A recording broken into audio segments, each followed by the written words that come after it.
l'immortalité, qui pour l'instant, évidemment, n'est pas réelle, n'est pas possible. Également aussi cette histoire de grande singularité, c'est-à-dire l'idée que peut-être qu'un jour l'intelligence artificielle sera tellement développée via les ordinateurs que notre intelligence à nous serait plus intéressante ou serait dépassée. Donc là, c'est encore un autre fantasme. Et il y a un troisième fantasme du transhumanisme, c'est l'uploading, c'est-à-dire l'idée qu'on pourrait télécharger le cerveau humain dans un ordinateur, ce qui, a priori, là aussi, revient à ce que disait Jacques Testard tout à l'heure, c'est-à-dire avoir l'humain comme une machine, le cerveau comme une machine. C'est en ça que les neurosciences, d'ailleurs, parfois peuvent être un peu critiquables, puisqu'elles cherchent à appliquer un modèle informaticien sur la pensée, alors qu'évidemment, la pensée, c'est comme la vie, la conscience aussi, ce sont des phénomènes qui nous échappent, et c'est évidemment là-dessus que le transhumanisme porte son attention, c'est-à-dire sur des points obscurs de la science. Alors, Monette Vacquin, vous, en tant que psychanalyste, votre regard, le regard que vous portez sur le transhumanisme, il est plutôt sur la question de, si j'ai bien compris, du fait que pour les transhumanistes, l'individu doit sortir de sa condition et donc il pourrait même naître ex nihilo.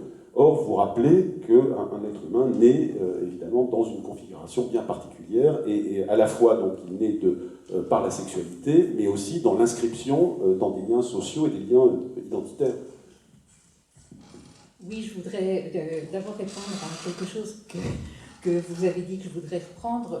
Ils vous ont un peu trop séduit, parce que ça n'est pas une certitude. Heureusement, il est beaucoup plus vraisemblable que dans quelques dizaines d'années, nous allons manquer d'eau, que connaître un monde homogène qui ressemblerait à celui que vous décrivez. Alors, je vais vous répondre dans un instant, mais je voulais rebondir sur deux, trois choses qui ont été dites. Vous avez commencé par dire projet intellectuel. Jacques vous a repris en disant idéologique, évidemment, et j'irai un peu au-delà en disant projet parfaitement délirant.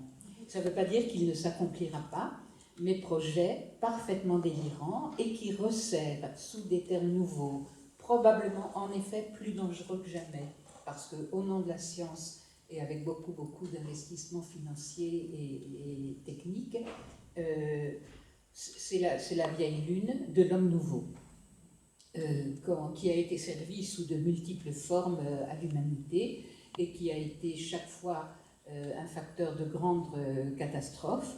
Pourquoi? Pour des raisons simples, c'est que le projet repose sur une totale mégalomanie, alors avec la lubie de la science, mais il s'agit quand même de jouer avec l'espèce comme si elle appartenait aux techno-scientifiques et de jouer sans limite d'âge, de jouer dans le sens d'une mutation qui serait supposée assurer le bonheur. Alors qu'est-ce que c'est le bonheur? Parce que on comprend mal le bonheur de chacun et le bonheur de l'autre, on ne le connaît jamais. Hein? Votre spectacle montre à quel point l'aspiration est puérile. Hein? Développement physique, développement sexuel. Il y a quelque chose à quoi je voudrais rendre hommage vraiment dans votre spectacle, que j'ai trouvé très très très bien senti. Il n'y a pas de femme, il y a une poupée gonflable qui passe. Et puis il y a des voix d'hôtesses d'Orly de temps en temps qui disent « mettez un cheveu dans les couvettes ». Mais il n'y a pas de femme, il n'y a pas d'enfant et il n'y a pas de langage. C'est un univers d'une folle solitude.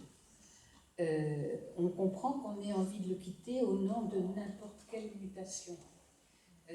Et vos personnages sont dans un mouvement de va-et-vient entre le un et le multiple. Hein? Ils se clonent ou ils se disputent une identité. Est-ce qu'il y a une seule identité pour plusieurs?